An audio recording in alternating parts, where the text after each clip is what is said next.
Hello everyone, ಎಲ್ರಿಗೂ ನಮಸ್ಕಾರ and welcome back to our YouTube channel. ಎಲ್ಲರೂ ಹೇಗಿದ್ದೀರಾ? ಐ ಹೋಪ್ ಎಲ್ಲ ಚೆನ್ನಾಗಿದೆ ಅಂತ ಭಾವಿಸ್ತಾ ನಾನು ಕೂಡ ವ್ಲಾಗ್ನ ಶುರು ಮಾಡ್ತಾ ಇದ್ದೀನಿ. ತುಂಬ ದಿನ ಆದಮೇಲೆ ವ್ಲಾಗ್ಗಳಿತ್ತು ಅಂದರೂ ಕೂಡ ಸ್ವಲ್ಪ ಹುಷಾರಿಲ್ಲ ಅಂತ ಹೇಳಿ ಅಪ್ಲೋಡ್ ಮಾಡಿರಲಿಲ್ಲ. ಬೆಳಗ್ಗೆನೇ ಬೇಗನೆ ಎದ್ದು ಸ್ವಲ್ಪ ಬ್ಯಾಂಕ್ ಕೆಲಸ ಇತ್ತು, ಅಪ್ಪ ಬಂದಿದ್ದರಿಂದ ಮುಗಿಸ್ಕೊಳ್ಳೋಣ ಅಂತ ಹೇಳಿ ಬೇಗನೆ ಹೋಗಿ ಕೆಲಸಗಳೆಲ್ಲ ಮುಗೀತು. ಹಾಗೆ ಲಾಸ್ಟ್ ವ್ಲಾಗಲ್ಲಿ ಮಗನಿಗೆ ಸೈಕಲ್ ತೊಗೊಂಡಿದ್ದೆ, ಅದು ಸ್ವಲ್ಪ ಪ್ರಾಬ್ಲಮ್ ಅಂತ ಅನ್ನಿಸ್ತಾ ಇತ್ತು. ಅವನಿಗೆ ಯಾಕೋ ಕೂರ್ಲಿಕ್ಕೆಲ್ಲ ಅನ್ಕಂಫರ್ಟಬಲ್ ಆಗ್ತಾ ಇತ್ತು ಅಂತ ಹೇಳ್ತಾ ಇದ್ದ. ಹಾಗಾಗಿ ಅಪ್ಪ ಬಂದಿದ್ದರಿಂದ ಊರಿಗೆ ಹೋಗೋ ಪ್ರೋಗ್ರಾಮ್ ಇತ್ತು. ಸೊ ಮನೆ ನಿಯರೆಸ್ಟೇ ಶಾಪ್ ಇದ್ದಿದ್ದರಿಂದ ಹೋಗಿ ಸರ್ವಿಸ್ ಕೂಡ ಮಾಡಿಸ್ಕೊಂಡು ಊರಿಗೆ ಹೊರಟ್ವಿ. ಈ ಆನ್ಲೈನ್ ಪ್ರಾಡಕ್ಟ್ಗಳೆಲ್ಲ ಅಲ್ಲೇ ಇನ್ಬಿಲ್ಟ್ ಆಗಿ ಬಂತು ಅಂತಂದರೆ ಏನು ತೊಂದರೆ ಇರೋಲ್ಲ. ಬಟ್ ನಾವೇ ಚಿಕ್ಕ ಪುಟ್ಟ ಆಲ್ಟರ್ ಮಾಡ್ಕೊಬೇಕು ಅಂತಂದರೆ ಅಷ್ಟೊಂದು ಪ್ರಾಪರಾಗಿ ಮಾಡ್ಕೊಳಕ್ಕಾಗಲ್ಲ. ಇಲ್ಲಿ ತುಂಬಾ ಎಕ್ಸ್ಪೆನ್ಸಿವ್ ಅಂತ ಅನಿಸ್ಬಿಡ್ತು. ಅಲ್ಲೇ ತೊಗೊಂತು ಯೂಶ್ವಲಾಗಿ ಶಾಪಲ್ಲಿ ಅಂತಾನೆ ಫ್ರೀ ಸರ್ವಿಸ್ ಅಂತ ಹೇಳ್ತಾರೆ. ಈ ರೀತಿ ಎಲ್ಲ ಆನ್ಲೈನಲ್ಲಿ ತೊಗೊಂಡು ಬಂದಿದ್ದೀವಿ ಅಂತ ಹೇಳಿದ್ರೆ ಎಕ್ಸ್ಟ್ರಾ ಸರ್ವಿಸ್ ಚಾರ್ಜ್ ಮಾಡ್ತಾರೆ. ನಾವು ತೊಗೊಂಡಿರೋದಕ್ಕಿಂತ ಇಲ್ಲಿ ಕೊಟ್ಟದೇ ಒಂಥರ ಹಾಫ್ ಆಫ್ ದಿ ಅಮೌಂಟ್ ಅಂತಲೇ ಅನಿಸ್ಬೋದು. ಅಷ್ಟೊಂದು ಜಾಸ್ತಿನೇ ಆಯಿತು ಪ್ರೈಸು. ಇದನ್ನು ನೋಡಿ ರಿಟರ್ನ್ ಆದರೂ ಮಾಡೋಣ ಅಂತ ಅಂದ್ಕೊಂಡೆ, ಬಟ್ ನಾನು ತೊಗೊಂಡಿದ್ರಲ್ಲಿ ರಿಟರ್ನ್ ಆಪ್ಷನ್ನೇ ಇರಲಿಲ್ಲ. ಅದನ್ನು ನೋಡಲೇ ಇಲ್ಲ ನಾನು. ಜಸ್ಟ್ ರೀಪ್ಲೇಸ್ಮೆಂಟ್ ಆಪ್ಷನ್ಸ್ ಇತ್ತು, ಹಾಗಾಗಿ ಅದನ್ನು ತೊಗೊಂಡ್ಬಿಟ್ಟಿದ್ದೆ. ಸೊ ಚೆಕ್ ಮಾಡಿ ಅದೊಂದು ಬೇಜಾರಾಯಿತು. ಯಾವುದೇ ಪ್ರಾಡಕ್ಟ್ಗಳನ್ನ ಆನ್ಲೈನಲ್ಲಿ ತೊಗೊಂತು ಅಂತಂದರು ಅದನ್ನು ಎಕ್ಸ್ಚೇಂಜ್ ಅಥವಾ ರಿಟರ್ನ್ ಆಪ್ಷನ್, ಮೇಯ್ನಾಗಿ ರಿಟರ್ನ್ ಆಪ್ಷನ್ ಇದೆಯೋ ಇಲ್ವೋ ಅಂತ ಚೆಕ್ ಮಾಡಿ ಆಮೇಲೆ ತೊಗೊಳ್ಳಿ. ಊರಲ್ಲಿ ಚಿಕ್ಕಪ್ಪನ ಮನೆ ಗೃಹ ಪ್ರವೇಶ ಇತ್ತು ಅಂತಂದರೆ ಮನೆ ಆಲ್ಟ್ರೇಷನ್ನು. ಹಾಗಾಗಿ ಫೋನ್ ಮಾಡಿದ್ರು ಬನ್ನಿ ಅಂತ ಹೇಳಿ. ಚಿಕ್ಕಪ್ಪ ಅಲ್ವಾ, ಹಾಗಾಗಿ ಹೋಗಲೇಬೇಕಿತ್ತು. ಹಸ್ಬೆಂಡು ಕೂಡ ಡ್ಯೂಟಿ ಇದೆ, ನಾನು ಬರೋಕ್ಕಾಗಲ್ಲ, ನೀವುಗಳು ಹೋಗಿ ಬನ್ನಿ ಅಂತ ಹೇಳಿದ್ರು. ಹತ್ತಿರದ ರಿಲೇಟಿವ್ ಆಗಿರೋದ್ರಿಂದ ಮನೆ ಫಂಕ್ಷನ್ನೇ ಅಲ್ವಾ, ಹಾಗಾಗಿ ಮಗನಿಗೂ ಕೂಡ ರಜೆ ಹಾಕಿಸಿ ಹೋಗೋ ತನಕ ಈ ಸೈಕಲ್ ರಿಪೇರಿ ಎಲ್ಲ ಮಾಡಿಸಿ ಹೋಗೋ ತನಕ ಆಲ್ಮೋಸ್ಟ್ ನೈಟೇ ಆಗಿಬಿಟ್ಟಿತ್ತು. ಅಮ್ಮ ಚಪಾತಿಗೆ ರೆಡಿ ಮಾಡ್ತಾಯಿದ್ರು ಅಂತ ಹೇಳಿ ನನ್ನ ಮಗ ಡ್ರೆಸ್ ಚೇಂಜ್ ಮಾಡಿಕೊಂಡು ನಾನೇ ಚಪಾತಿ ಮಾಡ್ತೀನಿ ಲಟ್ಟಿಸ್ತೀನಿ ಅಂತ ಹೇಳಿ ಅವ್ರ ಚಿಕ್ಕಮ್ಮನ ಜೊತೆ ಆಟ ಆಡ್ತಾಯಿದ್ಲು. ಹಾಗಾಗಿ ಒಂದು ಕ್ಲಿಪ್ಪಿಂಗ್ ಇರಲಿ ಅಂತ ಹೇಳಿ ಒಂದು ಕ್ಲಿಪ್ಪಿಂಗ್ನು ಕೂಡ ತೊಗೊಂಡೆ. ಇನ್ನು ನೆಕ್ಸ್ಟ್ ಡೇ ಮಾರ್ನಿಂಗು ವ್ಲಾಗ್ನ ಕಂಟಿನ್ಯೂ ಮಾಡ್ತಾ ಇದ್ದೀನಿ. ನೈಟು ಹೋದ್ಮೇಲೆ ಆಂಟಿ ಮನೆಗೆ ಹೋಗಿ ಸ್ವಲ್ಪ ಬ್ಯುಸಿಯಾಗೋದ್ವಿ, ಹಾಗಾಗಿ ಯಾವುದು ಪ್ರಾಪರಾಗಿ ವೀಡಿಯೋ ಆಗಲಿಲ್ಲ. ಅದು ಬೆಳಗ್ಗೆ ಬೇಗನೆ ಎದ್ದು ರೆಡಿನೂ ಕೂಡ ಆದ್ವಿ. ನಾನು ಕೂಡ ಸಿಂಪಲ್ಲಾಗಿ ಈ ರೀತಿ ಸ್ಯಾರಿನ ವೇರ್ ಮಾಡಿದ್ದೆ. ತುಂಬ ದಿನ ಆಗಿತ್ತು ಈ ಸ್ಯಾರಿನ ಹಾಕ್ಕೊಂಡು, ಆಲ್ಮೋಸ್ಟ್ ಒಂದು 6 ಇಯರ್ಸೇ ಆಗಿಬಿಟ್ಟಿದೆ ಅಂತ ಅನಿಸುತ್ತೆ. ಹಾಗಾಗಿ ಹಾಕ್ಕೊಳ್ಳೋಣ ಅಂತ ಹೇಳಿ ಈ ರೀತಿ ರೆಡಿ ಆಗಿದ್ದೀನಿ. ಆ್ಯಂಡ್ ಮಕ್ಳಿಗೂ ಕೂಡ ರೆಡಿ ಆಯಿತು. ಸೊ ಇವಾಗ ಹೋಗಿ ಅಲ್ಲಿ ಅದರ ವಿಡಿಯೋನ ಕಂಟಿನ್ಯೂ ಮಾಡ್ತೀನಿ.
ಹಾಲು ಕುರ್ಸೋ ಪೂಜೆ ಅಂತೂ ಕಂಪ್ಲೀಟಾಗಿ ತುಂಬಾ ಚೆನ್ನಾಗಿ ಆಯಿತು.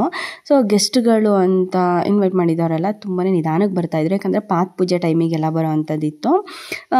ಪಾತ್ ಪೂಜೆಗಿಂತ ಮುಂಚೆನೇ ಹಾಲು ಕುರ್ಸೋದೆಲ್ಲ ಮುಗ್ದಿದ್ದರಿಂದ ಪಾತ್ ಪೂಜೆಗೆ ನಾವು ಯೂಶ್ವಲಾಗಿ ದೇವ್ನೂರು ಗುರುಗಳನ್ನ ಯಾವಾಗ್ಲೂ ಕೂಡ ಕರೆಸಿ ಪಾತ್ ಪೂಜೆ ಮಾಡಿಸ್ಕೊತೀವಿ ಮನೇಲಿ. ಹಾಗಾಗಿ ಅವರು ಕೂಡ ಬಂದಿದ್ದು ಸ್ವಲ್ಪನೇ ಲೇಟ್ ಆಯಿತು.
ಎಲ್ಲರೂ ಫ್ಯಾಮಿಲಿ ಹತ್ತಿರ ಇರೋವಂಥ ಫ್ಯಾಮಿಲಿ ಮೆಂಬರ್ಸ್ಗಳನ್ನ ಇನ್ವೈಟ್ ಮಾಡಿದ್ರಿಂದ ಹೆಚ್ಚು ವಿಡಿಯೋಗಳನ್ನೂ ಕೂಡ ಮಾಡ್ಕೊಳ್ಳಿಲ್ಲ.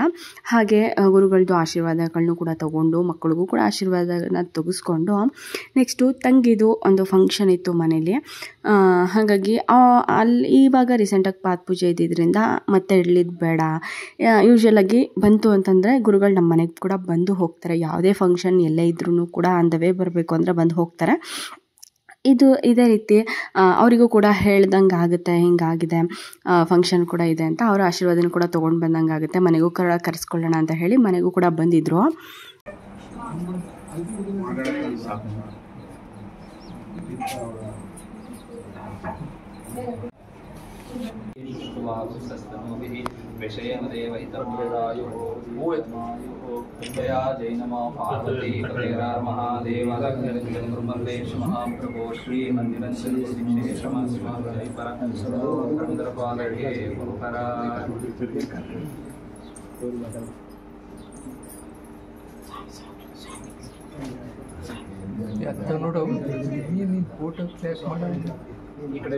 ಫಂಕ್ಷನ್ ಎಲ್ಲ ತುಂಬಾ ಚೆನ್ನಾಗಾಯಿತು. ಬಟ್ ನನ್ನ ಮಗಳು ಯಾಕೋ ತುಂಬಾ ಸಿಡಿಮಿಡಿ ಅಂತ ಇದ್ಲು ಅಂತ ಹೇಳಿ ಅಜ್ಜಿ ಅವಳಿಗೆ ದೃಷ್ಟಿ ತೆಗಿತಾಯಿದ್ರು.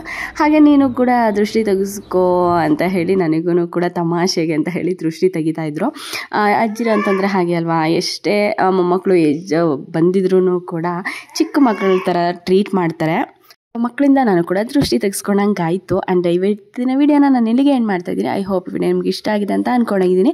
ಇಷ್ಟ ಆದರೆ ಲೈಕ್ ಮಾಡಿ, ಶೇರ್ ಮಾಡಿ, ಹೊಸದಾಗಿ ನೋಡ್ತಾರೆ ಚಾನಲ್ ಸಬ್ಸ್ಕ್ರೈಬ್ ಮಾಡ್ಕೊಂಡು ನೋಡಿ. ಹೀಗೆ ಸಪೋರ್ಟ್ ಮಾಡ್ತಾರೆ. Thanks for watching.